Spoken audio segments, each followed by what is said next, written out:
ಒಂದು ಸುಂದರವಾದ ಹಳ್ಳಿಯಲ್ಲಿ ರಘು ತನ್ನ ಹೆಂಡತಿ ಸುಮಾ ಮತ್ತು ಇಬ್ಬರು ಮಕ್ಕಳ ಜೊತೆ ಸಂತೋಷವಾಗಿ ಜೀವನ ನಡೆಸುತ್ತಿದ್ದನು.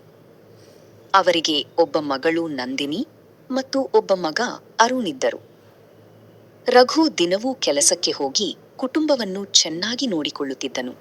ಸುಮಾ, ನಮ್ಮ ಜೀವನ ದೊಡ್ಡದೇನಿಲ್ಲ, ಆದ್ರೆ ನೀನು ಮತ್ತು ಮಕ್ಕಳು ನನ್ನ ಜೊತೆ ಇದ್ರೆ ನನ್ಗೆ ಅದಕ್ಕಿಂತ ದೊಡ್ಡ ಸಂತೋಷ ಬೇಡ. ನಮಗೆ ಹಣ ಕಡಿಮೆ ಇರಬಹುದು ರಘು, ಆದ್ರೆ ನಮ್ಮ ಕುಟುಂಬದಲ್ಲಿ ಪ್ರೀತಿ ಇದೆ, ಅದೇ ಸಾಕು.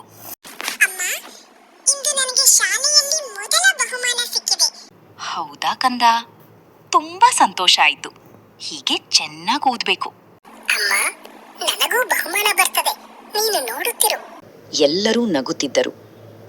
ಆದರೆ ಅವರ ಸಂತೋಷ ಹೆಚ್ಚು ದಿನ ಉಳಿಯಲಿಲ್ಲ. ಒಂದು ದಿನ ಸುಮಾಗೆ ತೀವ್ರ ಜ್ವರ ಬಂತು.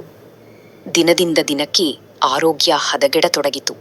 ಸುಮಾ, ನಿನಗೆ ಒಳ್ಳೆಯ ಡಾಕ್ಟರ್ ತೋರಿಸ್ತೇನೆ, ನೀನು ಏನೂ ಚಿಂತಿಸಬೇಡ.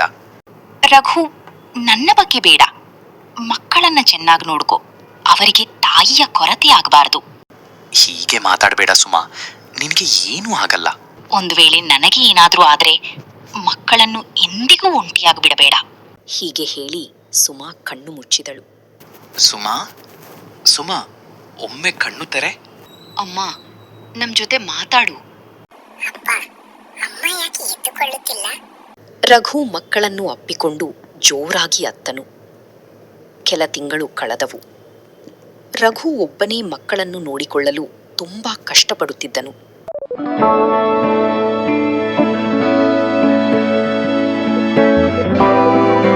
ಹೀಗೆ ಎಷ್ಟು ದಿನ ಒಬ್ನೇ ಇರ್ತೀಯ? ಮಕ್ಕಳಿಗೆ ಒಬ್ಬ ತಾಯಿ ಬೇಕು. ನನ್ನ ಸುಮಾಳ ಜಾಗ ಯಾರೂ ತೆಗೆದುಕೊಳ್ಳಲು ಸಾಧ್ಯವಿಲ್ಲ ದೊಡ್ಡಮ್ಮ. ನಿನ್ನೀಗಲ್ಲ ರಘು, ಮಕ್ಕಳ ಭವಿಷ್ಯಕ್ಕಾಗಿ ಯೋಚಿಸು. ರಘು ತುಂಬಾ ಯೋಚಿಸಿ ಕೊನೆಗೆ 2ನೇ ಮದುವೆಗೆ ಒಪ್ಪಿಕೊಂಡನು. ಕೆಲ ದಿನಗಳ ನಂತರ ರಘು ಮಾಲಾ ಎಂಬ ಮಹಿಳೆಯನ್ನು ಮದುವೆಯಾದನು.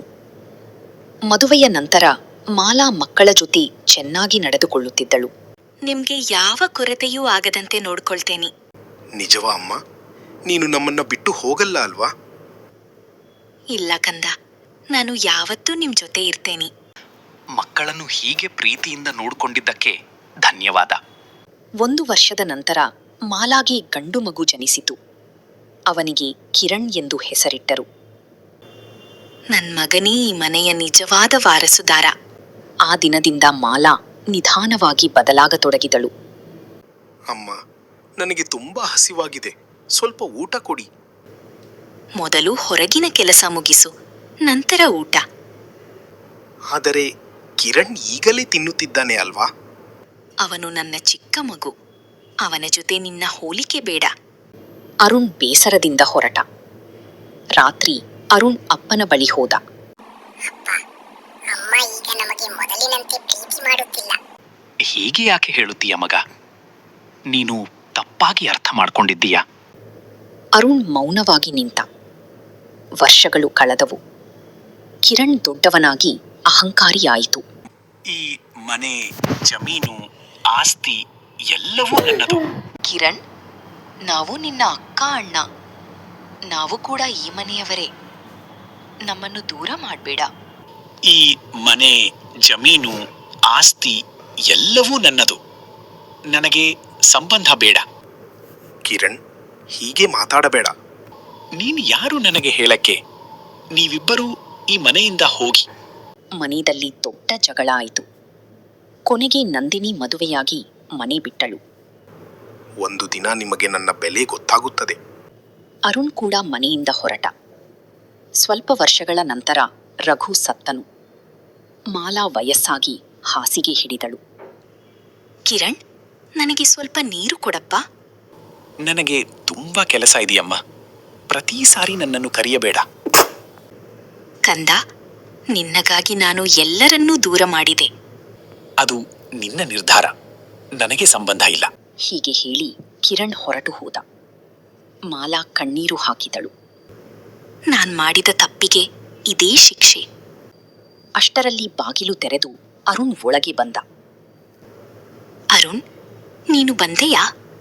ಹೌದಮ್ಮ, ನಿನ್ನ ಆರೋಗ್ಯ ಸರಿಯಿಲ್ಲ ಅಂತ ಕೇಳಿ ಬಂದೆ. ನಿನ್ನನ್ನು ನಾನು ತುಂಬಾ ನೋಯಿಸಿದೆ. ನನ್ನನ್ನು ಕ್ಷಮಿಸು ಮಗ. ಹಳೆಯದನ್ನು ನೆನಪಿಸಿಕೊಳ್ಳಬೇಡಿ ಅಮ್ಮ. ನೀವೀಗ ವಿಶ್ರಾಂತಿ ತೆಗೆದುಕೊಳ್ಳಿ. ಸ್ವಂತ ಮಗ ನನ್ನನ್ನು ಬಿಟ್ಟು ಹೋದ, ಆದರೆ ನೀನೇ ನನ್ನನ್ನು ನೋಡ್ಕೊಳ್ತಾ ಇದ್ದೀಯಾ. ಪ್ರೀತಿಯಿಂದ ಬೆಳೆದ ಸಂಬಂಧ ರಕ್ತ ಸಂಬಂಧಕ್ಕಿಂತ ದೊಡ್ಡದಮ್ಮ. ಮಾಲಾ ಅಳುತ್ತಾ ಅರುಣನ ಕೈ ಹಿಡಿದಳು. ನನ್ನ ಜೀವನದ ದೊಡ್ಡ ತಪ್ಪು ಪಕ್ಷಪಾತ ಮಾಡಿದ್ದು. ಮಾಲಾಗಿ ತನ್ನ ತಪ್ಪಿನ ಅರಿವು ಆಯಿತು. ದುರಾಸೆ ಮತ್ತು ಪಕ್ಷಪಾತದಿಂದ ಕುಟುಂಬವನ್ನು ಕಳೆದುಕೊಂಡಳು.